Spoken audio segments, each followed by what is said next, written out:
Now, Atomic Kitten singer Natasha Hamilton says she had a massive wake-up call after she was diagnosed with skin cancer. Thankfully, well, in 2024, Natasha found this suspicious mole on her back. That's what it looked like. And she went, had it looked at, and was subsequently diagnosed as what's called a basal-cell carcinoma. Now, she thinks that using Sunbeds could have contributed to her condition. And she joins us now alongside consultant dermatologist Dr. Emma Wedgeworth. Hello to both of you. I was saying thankfully, because we want to establish that you're now fine, aren't you? You're cancer-free and all is good. I am. But you're a living health warning, in a way. I am. So now I have to be really vigilant. I have to check my skin all the time. Yeah. Since then, I've had a few things appear on my skin where I've had to go back to the dermatologist, and they're on the watch list. Right. So this is probably something that I'm going to have to keep an eye on for the rest of my life. Could you remind me, and, well, anybody else that doesn't know about this, actually what happened? How did you discover the mole? So I'd been on holiday and I wasn't actually in the sun a lot because my baby was only about 5 months old and I was breastfeeding. And one afternoon I had her on my lap and my back was in the sun and I burnt. And I don't know whether it was later that day or the next day, I had like an itchy spot on my back and I just thought it was a mosquito bite. Didn't think nothing of it. You don't get to look at your back very often, do you? It's tucked away. I felt it and went, oh, mosquito bite. It wasn't until maybe 4 weeks later when I was at home and it was itching. And I was like, hang on a minute, that seems a bit long for a mosquito bite. Asked my husband to have a look. And he went, oh, that's not a bite. And he took the picture and when I looked at it, I went, OK, I think I know what that is. And originally, it had just been a dark freckle that I'd had on my back for many years. There wasn't even it wasn't raised, it wasn't a mole, it was just a freckle. You, when you were in Atomic Kitten and when you were younger, you look very young now, but when you were much younger, of course, in Atomic Kitten, there you are. Look, I mean, look at that. That was the era where everybody wanted to look very, very, very brown, and you have naturally pale skin. So were you using tan beds a lot back in the day? So, I mean, people of my age will probably feel the same or remember if you were going on a night out, you used a sunbed because you wanted that sun-kissed look to make yourself feel good and give you a bit of confidence. If I was going to do something like Top of the Pops or a big TV show, I'd want to look sun-kissed, so we would go to the sunbed. So 2 years previous, my mum had been suffering with it was just a patch of dry skin that wouldn't heal. So it wasn't anything ominous looking. It was just this piece of skin. And I said to her, look, go and see a dermatologist because I'd done a lot of research about this previous. And initially she was told it was nothing and was sent away. And that was at the doctor's. It was maybe a year later when I saw it and it looked quite sore and aggravated. I said, Mum, please ask them to refer you to a dermatologist, which they did.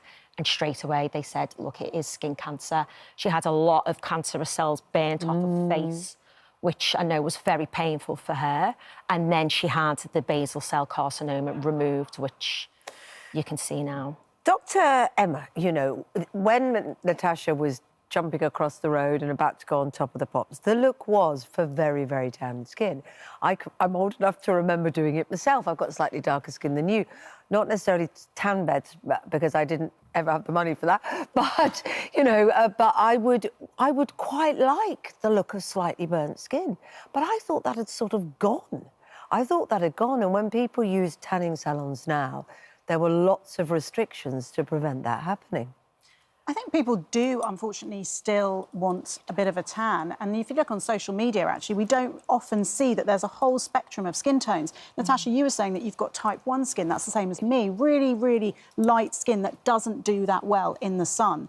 But actually, we should be really just trying to embrace our own skin tone. And sure, we can use a little bit of fake tan here or there, but really trying to push our skin in the sun or with tanning beds is unfortunately going to cause damage. Let's just ask about tanning beds, because, you know, there's lots of young people out there especially feel pressured to go on them, and not so young. I've been on one myself and ended up getting burnt.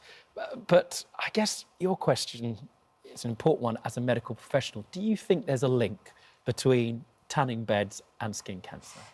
I think, yes, there is. I think there's that? a link between any form of excessive sun exposure and skin cancer. And that's something that we see all the time.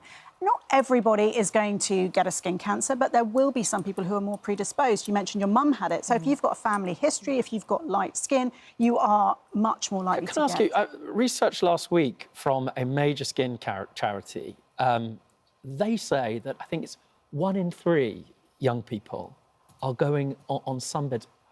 If they're listening to this, what's your message to them? I would just say don't do it. We do know that it will cause damage to the skin over time.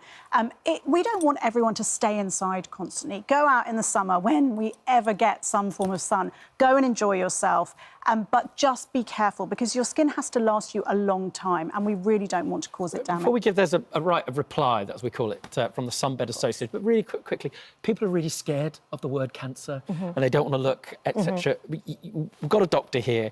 This is what happens when you're really vigilant, really careful, and you deal with it straight away. Again, another message for people checking their skin and going to see somebody like you or going to see their GP. What's your message there? Yes, definitely do go and see someone early on. Natasha was saying this is curable. So if you get that early, you can actually completely cure skin cancer. And so the earlier you go, the more vigilant you are, the likelihood is that it's all going to turn out fine. Yeah, well, the Sunbed Association, as Rob Hinton says, it is important to separate modern professional tanning salons, which follow strict safety protocols, from the often unregulated practices of the past. For those who choose to tan, a regulated sunbed salon offers a controlled time-limited alternative, which means the largest and least managed source of UV damage in the UK. So they're saying check out where you go if you're going to go, but you want to add, from your experience, an extra caution to that.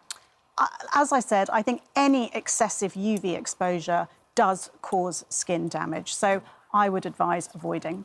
Right, so sunblock on, summer's coming.